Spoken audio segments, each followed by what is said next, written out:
थोड़ा सा सांस भारी ले रहे थे वो कि एक काम करो इनको हॉस्पिटल ले चलते हैं। चेस्ट मूवमेंट नहीं थी।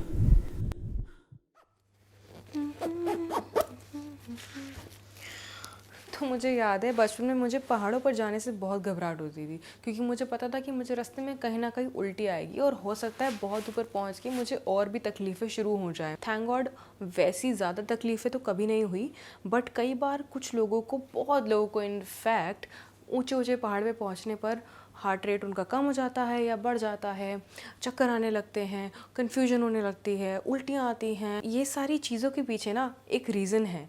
तो जितना बेहतर हम आज उस एक रीज़न को जानते हैं, उतना ही बेहतर तरीके से हम उसे रोक पाएंगे अपने साथ होने से। Hi guys, welcome back to the channel. This is the Effie explorer. आज के वीडियो में मैं एक ऐसे टॉपिक के बारे में बात करने वाली हूँ जो शायद आप लोगों के साथ हुआ है, आपने सुना है, पर आप लोगों को उसकी शायद पूरी नॉलेज नहीं है। AMS, अक्यूट माउंटेन सिकनेस या ऑल्टीट्यूड माउंटेन सिकनेस। जब लोग बहुत ही तेज़ी से हायर ऑल्टीट्यूड्स यानी पहाड़ की ऊंचाइयों पे चढ़ जाते हैं बिना किसी रेस्ट या एक्लेमेटाइजेशन के, अपनी बॉडी को गर्म से ठंडे की आदत ना डालते हुए, उस केस में उनको AMS हिट कर सकता है। वैसे तो बाय डेफिनेशन AMS स्टार्ट होता है 4800 फीट एंड अबव से, एंड ये हो सकता है 4800 और 11000 फीट के बीच में, but a lot of people experience AMS above 3000 feet as well. आसान शब्दों में समझाऊं तो जब आप पहाड़ की ऊंचाइयों पे बहुत तेजी से जाना शुरू कर देते हो, हवा में दबाव कम हो जाता है, ऑक्सीजन के जो मॉलिक्यूल्स हैं जो आपकी बॉडी में जाते हैं वो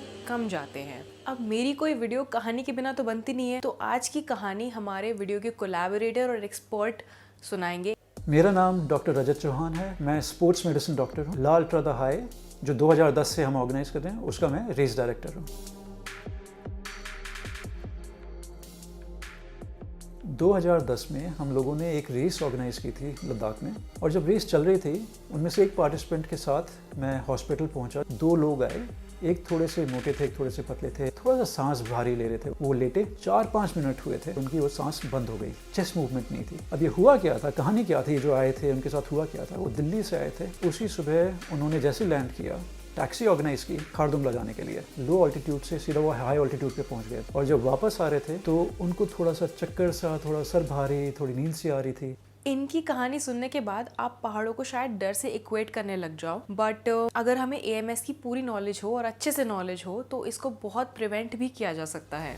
बॉडी को पूरी तरह से रेस्ट ना देकर उसको फटाफट पहाड़ की ऊंचाइयों में ले जाने से बॉडी को ओवर एक्सर्ट करते हुए हमें AMS हिट कर सकता है। आपके पहाड़ चढ़ने के विदिन 24 घंटे में अगर आपने ओवर एक्सर्शन करा है तो भी AMS स्टार्ट हो सकता है। आपने पानी कम पिया है, और दूसरी चीज़ जैसे हाइपोथर्मिया, आपकी बॉडी को एक शॉक स्टेट में लेके जाना, आपने ठंडी जगह पे गर्म कपड़े ढंग से नहीं डाले हुए, उससे हाइपोथर्मिया हो सकता है और उससे AMS भी स्टार्ट हो सकता है। जैसे ही आप पहाड़ पे पहुंचते हो, अगर आपने अल्कोहल कंज्यूम करा है तो उससे भी ये ट्रिगर हो सकता है। अब AMS खाली अकेला AMS नहीं है, इसके 3 टाइप्स हैं। पहला तो acute mountain sickness, high altitude pulmonary oedema, इसमें लंग्स में पानी भरना शुरू हो जाता है। हेप के केस में आपके AMS के सिम्टम्स तो डेवलप होंगे ही, वो हैं आपके early symptoms. Shortness of breath भी रहेगी। अब जब ये सिम्टम्स वर्स होते रहते हैं तो आपका AMS हेप में कन्वर्ट हो सकता है, और इसके बाद के सिम्टम्स होते हैं सांस लेते टाइम गर्गलिंग जैसी हो, आपकी जो खांसी है वो गीली है, उसमें थोड़ा झाग जैसा कुछ है, फीवर भी चढ़ सकता है। जो हमारी बॉडी का रेस्पिरेटरी फंक्शन है हेप के केस में वो बिल्कुल फेल होना शुरू हो जाता है। थर्ड टाइप है HACE, high altitude cerebral edema, जिसमें ब्रेन ऑलमोस्ट स्वेलिंग होनी शुरू हो रही है। Early symptoms are a lot of confusion. अगर कोई इंसान अपने यूजुअल फंक्शंस कर रहा था जैसे walking, maybe running, skiing, trekking, वो अब वो फंक्शंस नहीं कर पाएगा, और जैसे जैसे ये सिम्टम्स वर्स होने लगते हैं, एक लेथार्जी सी आने लगती है, बहुत फटीग होने लगता है, एंड धीरे धीरे one eventually reaches the stage of coma. हेप या हेस से पहले जब आप चल रहे हैं, आप सीधा नहीं चल पा रहे हैं, टेढ़ा मेढ़ा चल रहे हैं। क्योंकि किसी को अगर AMS हिट करता है तो AMS के symptoms within 12 to 24 hours develop हो सकते हैं जब आप हाई ऑल्टीट्यूड पे पहुंच जाते हो। 75 यानी कि 75% लोगों के साथ ये होता है। धीरे धीरे ये होता है, थिंकिंग पावर कम हो रही है। किसी से आप पूछो कि डेट ऑफ बर्थ क्या है, वो आपको बताएंगे कि आज मंडे नहीं है करके। बड़ा सिंपल से क्वेश्चन पूछोगे और अनरिलेटेड आंसर आपको मिलेगा जो वो सोच रहे हैं बड़े स्मार्टली इंटेलिजेंटली कि वो बता रहे हैं आपको ठीक। हम लोग बहुत लाइटली लेने लग जाते हैं जब हम पहाड़ों पे पहुंचते हैं। हम लद्दाख पहुंचे, हम स्पीति पहुंचे, हम मनाली की सोलांग वैली पहुंचे, या आप समझ लो हमने 3000 फीट क्रॉस कर लिया माउंटेन्स पे, और हम ऐसे पागलों की तरह उछलने कूदने लगते हैं विदाउट इवन रियलाइजिंग कि हम अपनी बॉडी को किस स्टेट में डाल रहे हैं। हमेशा लोकल बंदे की बात सुनिए कि क्या हो रहा है, वो आपको हमेशा सही एडवाइस देंगे, चाहे वो टैक्सी ड्राइवर हो। खिंचाव अगर आ रहा है दोबारा प्लीज़ इमीडिएटली जाओ। हर बार जब जाते हैं पहला दिन दूसरा दिन सीढ़ियाँ एक बार में नहीं चढ़ पाते, वो नॉर्मल थिंग है। पर अगर सर घूमे घूमे जा रहा है, बुखार हो रहा है, भारीपन लग रहा है, प्लीज़ डिस्कस करें होटल वालों से, टैक्सी वाले से कि ऐसा लग रहा है तो होटल हमें हॉस्पिटल जाना चाहिए। Prevention is always better than cure my friends, because आधी से ज़्यादा चीज़ें ट्रस्ट मी आप लोगों के हाथ में है। बॉडी को हमारी टाइम चाहिए होता है एडजस्ट करने के लिए। आप दिल्ली शहर से लद्दाख पहुंच रहे हो तो दिल्ली कहाँ सी लेवल पे और लद्दाख कहाँ, तो बॉडी को एक्लेमेटाइज करने का टाइम दो, उसे रेस्ट कराओ। जब आप दिल्ली से ले की फ़्लाइट लेते हो तो इसका मतलब है आपको ले में 2 दिन रेस्ट करना है। आप ये नहीं कि पहले ही दिन पैंगोंग या सोमोरिरी पहुंच जाओ। एग्जाम्पल, अगर आप लद्दाख जाना चाहते हो तो आप दिल्ली से मनाली से लद्दाख जा सकते हो वाया रोड। ये बॉडी एक्लेमेटाइज होती हुई जाती है। दूसरा रूट है दिल्ली से आप जोजिला लेते हो, श्रीनगर क्रॉस कर कर आप करगिल क्रॉस करके आप ले पहुंचते हो।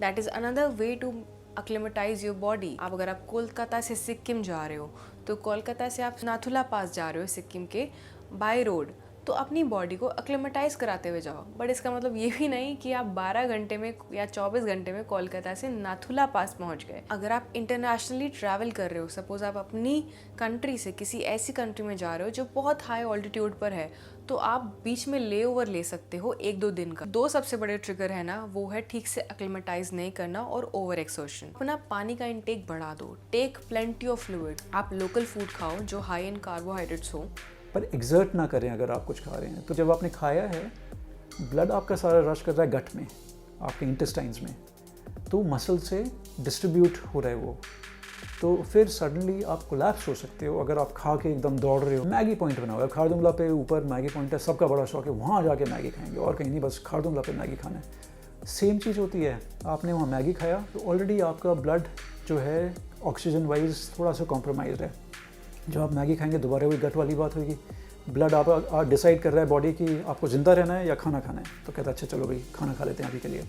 तो खाना खा रहे हो तो ऑक्सीजनेटेड ब्लड ब्रेन में कम जा रहा है, मसल से भी डायरेक्ट हो रहा है, डाइवर्ट हो रहा है गट की तरफ, पेट की तरफ। तो दोनों जगह कॉम्प्रोमाइज़ है, ब्रेन की तरफ और मसल्स की तरफ। जब आप खड़े होकर चलते हैं तो आपको चक्कर आ सकते हैं, आराम से चलें। लोकल्स तो लद्दाख की ये भी कहते हैं कि जो वहाँ की बटर टी है वो भी बहुत हेल्प करती है आपकी बॉडी को एक रिलीफ देने में। Do not drink alcohol. अब जाके आप वहाँ दारू पियेंगे, आपकी थिंकिंग कैपेसिटी कम हो जाती है। वही होता है आपकी हाई ऑल्टीट्यूड सिकनेस से। अब जो दोनों चीज़ें आप कर रहे हैं तो इफेक्टिवली जो बॉडी पे असर पड़ रहा है डबल हो रहा है, तो हाई ऑल्टीट्यूड सिकनेस और ज़्यादा चांसेस होते हैं तेज़ होने के।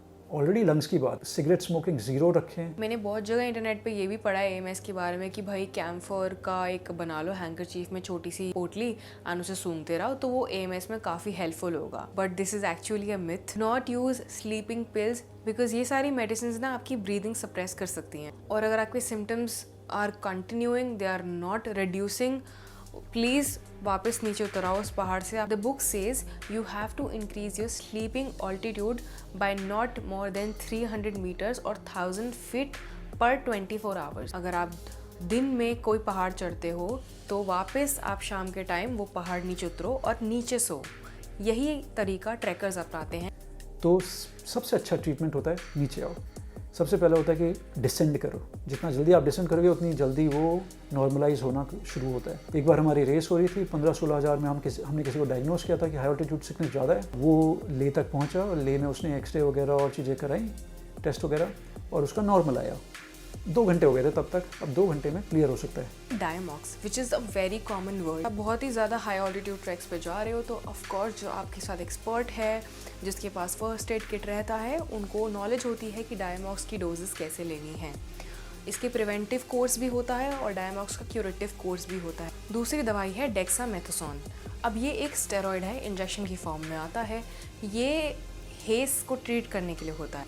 तीसरी दवाई है निफेडिपिन, ये हेप को ट्रीट करने के लिए होती है। असेंट अगर आपने तेज़ करा है, कई बार डिसेंट में ही जान बच जाती है। पैदल भी हो तो भी चलेगा, तो ज़रूरी नहीं है कि सिर्फ गाड़ी में बैठे हो तभी। सबसे पहले कि बस चलो भाई नीचे चलते। और मेडिकल ट्रीटमेंट में क्या चीज़ें आती हैं, एक होता है गेमो बैग। उतरना पॉसिबल नहीं है, आप बहुत ऊपर हो और आपकी कंडीशन बहुत सीरियस है, तो ये गेमो बैग्स एक लो ऑल्टीट्यूड का एटमॉस्फेयर क्रिएट कर देते हैं। अब अगर आप कोई लद्दाख जैसे रीजन में हो या किसी और कंट्री को भी ले लो, उस रीजन में हो, नेपाल की किसी हाई माउंटेन्स पर हो, तो आप यहाँ वहाँ के लोकल हॉस्पिटल्स या प्राइमरी हेल्थ सेंटर्स को यूज़ करो, क्योंकि वहाँ के डॉक्टर्स AMS के केसेस को लेके बहुत एक्सपर्ट होते हैं। पहले दिन बहुत ज़्यादा उल्टी आ रही है, चक्कर आ रहे हैं, प्लीज़ उनकी सर्विसेज यूज़ करो। एक्सपर्ट्स हैं वो हाई ऑल्टीट्यूड सिकनेस में। सर, वीडियो के स्टार्टिंग में मैंने एक पॉइंट बोला था हाइपोथर्मिया के बारे में।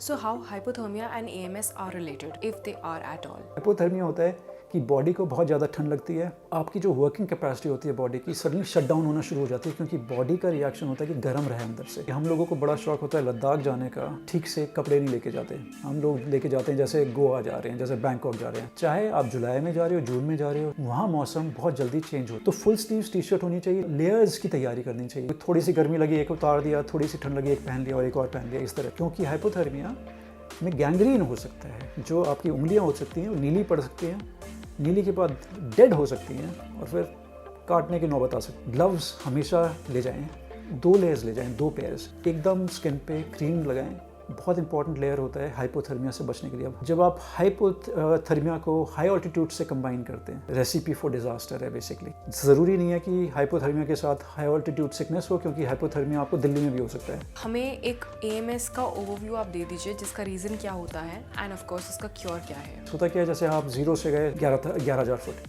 अब एडवाइजेबल नहीं होता कि घंटे भर में आप इतना ट्रैवल करें। अगर आपने फ्लाइट ली है, क्या करें, पहले 1 दिन पहले 2 दिन प्लीज़ आराम करें। और कोई फ़र्क नहीं पड़ता आप कितने फिट हैं, कितने अनफिट हैं, कितने मोटे हैं, कितने पतले हैं, किसी को कुछ भी हो सकता है। जो मोस्ट फिट होता है वो सोचता है कि भाग दौड़ कर लेंगे, जो मोटे हैं वो थोड़ा सा धीरे धीरे चलेंगे। ऑलमोस्ट आपको फेवर में काम करता है जब आप धीरे चलते हैं। हेडेक, चक्कर आना, उल्टी आना, फर्स्ट स्टेज होता है ये हाई ऑल्टीट्यूड सिकनेस का। डायमॉक्स लेना लें, नेचुरल एक्लेमेटाइजेशन सबसे अच्छा होता है। लोग सोचते हैं डायमॉक्स ले ली, ये ऐसे हो गया जैसे कोविड की वैक्सीन है। वो थोड़ा सा अडेप्ट जरूर करता है बॉडी को, पर वो फुल प्रूफ नहीं है। Should we take Diamox? Does it work as a SOS medication? Diamox बड़ा पॉपुलर है ट्रैकिंग के लिए, हाई ऑल्टीट्यूड के लिए, पर लोग जनरली फ़ोन मेरे को तब करते हैं जब उनको अगले दिन सुबह जाना हो, तो अच्छा क्या अब डायमॉक्स ले लो। नहीं, कोई फ़ायदा नहीं है। तो अगर आपने 2 दिन पहले से शुरू नहीं किया है, कोई फ़ायदा नहीं। और जब आप पहुंच गए हो कि अब मैं लेना शुरू कर रहा हूँ, honestly doesn't matter, slow down. Can everyone take Diamox and who can not take it? Diamox generally safe drug है, ऐसी कोई बात नहीं है। तो किडनी और लिवर डिजीजेज अगर मालूम है आपको कि कोई इश्यूज, आप अपने डॉक्टर से पूछिए, जनरली वो यही बोलेंगे कि ना लें। दूसरा है कि अगर allergy. Can infants and pregnant women go to places like Ladakh? Pregnancy में द 2 लाइव्स, राइट, एक अंदर है एक बाहर। क्या है कि अगर ब्लड सप्लाई जो है उसका कॉम्प्रोमाइज़ हो रहा है, क्योंकि वहाँ लो ऑक्सीजन है, तो फीटस पे फर्क पड़ रहा है। अगर आप वहाँ के नहीं हैं, मैं हाईली रिकमेंड करूँगा एज प्रेग्नेंट प्लीज़ आप अवॉइड करें लद्दाख। छोटे बच्चों को अगर आप जा रहे हैं 4-5 दिन के लिए, अवॉइड ही करें। थोड़े से बड़े हैं, जैसे मैंने कहा कि अगर 10-1 साल के हैं और उसके बाद और एडवेंचर में एंजॉय कर, फिर आप ले जाइए उनको। क्या रोड का जो रूट है वो एक ऑल्टरनेटिव हो सकता है प्रेग्नेंट वुमेन एंड इन्फेंट्स के लिए, ऐसी जगहों पे जाने के लिए? प्रॉब्लम क्या है कि क्योंकि मेडिकल अटेंशन नहीं है, क्योंकि हॉस्पिटल्स नहीं है, तो प्रॉब्लम हो जाती है अननेसेसरली। 200, 300, 400 किलोमीटर आप लोग जा रहे हो और मेडिकल फैसिलिटी है ही नहीं। How blood pressure is related to AMS? Blood pressure क्या होता है? हाई ब्लड प्रेशर होता है, हार्ट पे प्रेशर पड़ रहा है, जो एफिकेसी है आपकी हार्ट की उसमें फ़र्क होता है। ऑलरेडी जब आप हाई ऑल्टीट्यूड पे लैंड करते हो, क्योंकि ऑक्सीजन कम है, हार्ट कोशिश कर रहा है कि पूरी बॉडी में भेज पाए, लंग की तरफ से वो आ नहीं रही है, तो हार्ट क्या करता है कि और तेज पंप करना शुरू कर देता है। तो हार्ट रेट आपका नॉर्मली वैसे ही बढ़ रहा है जब आप जाते हो। नॉर्मल बंदा जिसको कोई हार्ट रेट रिलेटेड इशू नहीं है, BP रिलेटेड इशू नहीं है। अब किसी को ऑलरेडी हाई BP हो, हार्ट ऑलरेडी कॉम्प्रोमाइज है थोड़ा बहुत, वो थोड़ा और तेज करना शुरू कर रहा है। आपको हेस ज़्यादा हो रहा है, हाई ऑल्टीट्यूड सिकनेस ज़्यादा हो रहा है, ऊपर से हार्ट रिलेटेड इशूज ज़्यादा चांसेस हैं होने के। पहले इंक्रीज करना शुरू करेगा, पर जब चीज़ें ठीक नहीं जा रही हैं, बॉडी गिव अप कर रही है ऑलमोस्ट, सडनली आप नोटिस करेंगे कि वो BP अब नीचे को भी आने लगा है, जो बड़ा अननेचुरल है आपके लिए। हो सकता है कि पहले आपका जैसे जो भी नंबर्स आप मान लीजिए, उससे 20-30 नंबर्स कम आ रहे हैं और आप कहेंगे ये क्या हो रहा है, यहाँ तो हमारा ज़्यादा होना चाहिए। सडनली आपको फिर हॉस्पिटल जल्दी जाना चाहिए। एक सिंपल टिप, प्लीज अपनी ब्रीदिंग, डीप ब्रीदिंग करो। अपना लंबा सांस लिया, लंबा सांस बाहर। प्रैक्टिस जाने से पहले से शुरू कर दो, हफ्ता 10 दिन पहले से। स्पायरोमीटर जो रेस्पिरोमीटर जो सबके पास आजकल है, लंग कैपेसिटी और बढ़ पाए। काफ़ी बार ऐसा होता है कि लोग आते हैं और कहते हैं कि भाई देखो हमारे साथ प्रॉब्लम तो है, हमको जाना जरूरी है। पर फिर अपनी तरफ से 2 चीज़ बहुत ज़रूरी आपको करनी है, जैसे हफ्ते भर, महीने भर, जब भी जितना भी अब टाइम बचा है, प्लीज़ अभी से ब्रीदिंग एक्सरसाइज शुरू कर दीजिए, प्राणायाम कीजिए। अगर डायमॉक्स अगर आप सेफ है आपके लिए लेना 2 दिन 3 दिन पहले से, वॉकिंग शुरू कर दीजिए। I get anxious easily with the fear of hitting AMS. What should I do? Fear of pain is worse than pain itself. थोड़ा विपासना करो, थोड़ा लेटो आराम से, ध्यान दो, थोड़ा सा मेडिटेशन करो। और मैं सीरियसली बोल रहा हूँ, जो मेडिटेशन है उसका बड़ा इंपॉर्टेंट रोल है काम डाउन, क्योंकि जितना आप स्ट्रेस होगे उतना ही आपको ज़्यादा होता है। तो प्लीज़ ब्रीदिंग, रिवर्स काउंटिंग, जब आप फ्लाइट में हैं ऑलरेडी ब्रीदिंग शुरू कर दो। आप डीप ब्रीदिंग और मेडिटेशन को वैसे ही नहीं हटा सकते एक दूसरे से। अगर आपको मालूम है कि आप वैसे एंग्जाइटी वाले बंदे हो, प्लीज़ किसी साइकोलॉजिस्ट को कॉल अप करो। कई बार एक फ़ोन कॉल से ही दिन रात का फर्क पड़ जाता है। तो एंग्जाइटी एक्चुअली इशू है ऑलरेडी। तो ये नहीं कि मेरे को बस इससे एंग्जाइटी होती है, नहीं, आपको जनरली एंग्जाइटी होती है फिर। तो आई होप आज सबको AMS क्लियर हो गया है। प्लीज़ ये बात याद रखो, जब आप माउंटेन्स पे जा रहे हो अपनी आइटनरी प्लीज़ ढंग से प्लान करो या किसी से अच्छे से प्लान करवाओ। सुकून ढूंढने जा रहे हो पहाड़ों पे तो सुकून से घूमो। एंड क्या है कि हाई ऑल्टीट्यूड कोई परवाह नहीं करता आपकी उम्र क्या है, आप कितने फिट हो कितने अनफिट हो। जो यंग लोग होते हैं वो बाइक लेके सीधा पहुंच जाते हैं खारदुंगला और नुब्रा एक ही दिन के अंदर। और फिर हम लोग जब हम रेस करा रहे होते हैं हर जगह मिलते हैं, सर पकड़ के बैठे होते हैं दोनों, लड़का लड़की, ये कहाँ आ गए, हम क्यों आ गए। so that was it for this video. I hope this was helpful. Please suggest me some more topics for this No Travel Better series and मैं कोशिश करूँगी कि मैं और experts को ला सकूँ। बाकी I'll see you in the next video and travel vlogs भी बहुत जल्दी start होंगे। If you signing off, bye bye.